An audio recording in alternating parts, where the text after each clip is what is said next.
गृह मंत्री नरोत्तम मिश्रा का बड़ा बयान सामने आया है। उन्होंने कहा कि मध्य प्रदेश में धर्म स्वतंत्र कानून शिवराज सरकार लाएगी। लव जिहाद के लिए कानून बनाया जा रहा है। लव जिहाद के खिलाफ आगामी विधानसभा सत्र में विधेयक लाया जाएगा। कानून में परिजनों द्वारा शिकायत करना अनिवार्य रहेगा। 5 साल का कठोर कारावास हो सकता है और अपराध गैर जमानती होगा। धर्मांतरण कराए जाने वाले को जेल होगी। शादी के लिए धर्मांतरण कराने वाले को सजा का प्रावधान है। गैर जमानती धाराओं में केस दर्ज होगा। साथ ही सहयोग करने वाला भी मुख्य आरोपी की तरह अपराधी होगा। शादी के लिए स्वेच्छा से धर्म परिवर्तन के लिए 1 महीने पहले कलेक्टर के यहाँ आवेदन करना अनिवार्य रहेगा। देखिए BSP 24 न्यूज से चेयरमैन बालकृष्ण तिवारी की खास रिपोर्ट।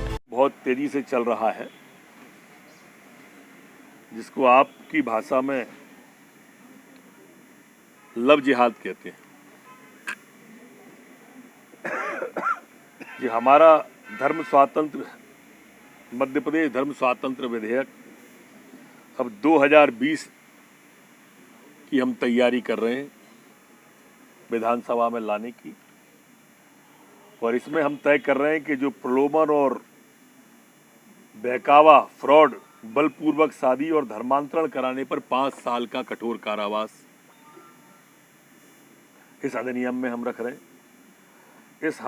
इस अधिनियम में अभी यह भी प्रस्तावित कर रहे हैं, ये परमार्जित होगा, विधानसभा में जाएगा, कि यह अपराध संज्ञेय, कॉग्निजेबल तथा गैर जमानती इसे घोषित करें। इसी तरह से प्रलोभन, बलपूर्वक, फ्रॉड तथा बहकावे में धर्मांतरण के लिए की गए विवाह को नल एंड वॉइड घोषित किए जाने का भी प्रावधान इसमें हम कर रहे हैं। इस अधिनियम में इस अपराध को घटित करने वाले में सहयोग करने वाले व्यक्तियों को भी अपराध घटित करने का मुख्य व्यक्ति की तरह ही आपराधिक सहभागिता माना जाएगा।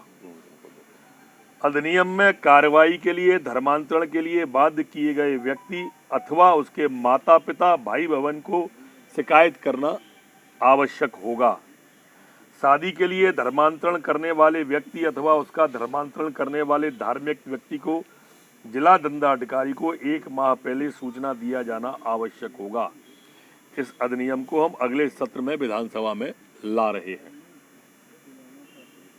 एक तो मैं जो आज अगस्ता वेस्टलैंड के बारे में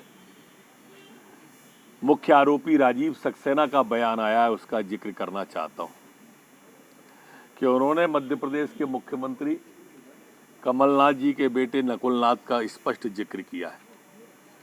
कांग्रेस की और नेताओं का भी किया है, अहमद पटेल, खुर्शीद आलम, लेकिन ये बात हम उस समय भी कहते थे कि वल्लभ भवन दलालों का अड्डा है और भ्रष्टाचार अकेले भोपाल में नहीं है।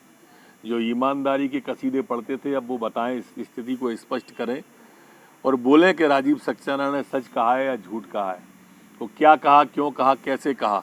अगर वो उस पर प्रकाश डालेंगे तो हम और भी बिंदु आप सबके सामने वो रखना चाहेंगे मीडिया के माध्यम से।